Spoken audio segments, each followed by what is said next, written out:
modules ninyo ay agawin ninyo. Ayan, malaki talaga yan. Okay, makinig. Yung mga modules ninyo na hindi tapos ay agawin sa bahay. Tapos magasulat din ng pangalan. Ano po? Ayan eh. Yung hindi marunong magsulat, katulad ni Chanel at saka ni Joaquin.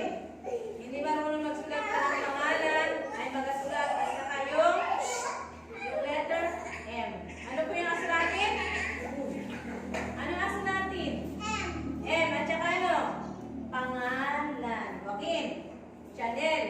Joaquin and Chanel. Ano? Ano po? Agawin dito yung modules. Ano? Ano ba? Makulit. Ay, paano lahat kayo ay makulit? Wala nang hindi makulit sa inyo ay. Ano ba? Okay, sige na. Sige na, awit na tayo. Awit na muna tayo. O, tayo na, tayo na. Tayo na.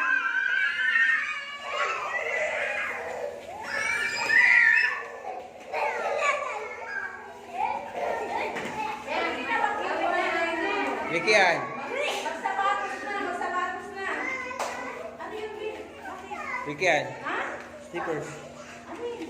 O magsapatos na, mag-shoes na. What do you have just Ay, naku. I have Magsapatos muna.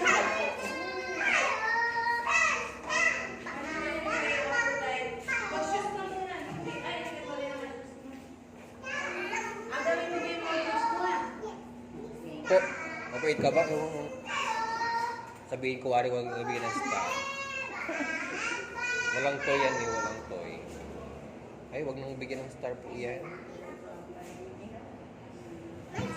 Pag ano naman po siya mabilib. Pag yun, katulad na yun, sabay-sabay ang ano nila. Balinin na! Sino po yung ano? Walang star. Chanel, magasulat ng pangalan sa bahay yan. Isa lang, ay ang dami mo na nga na yun. Hindi na kita nabigyan. Ang galing sa... Ako na. Siya na daw. Meron na lang bilib. Meron na si Ricky yan. Okay na si Ricky yan. Isa lamang bibi. Meron na ikaw, be?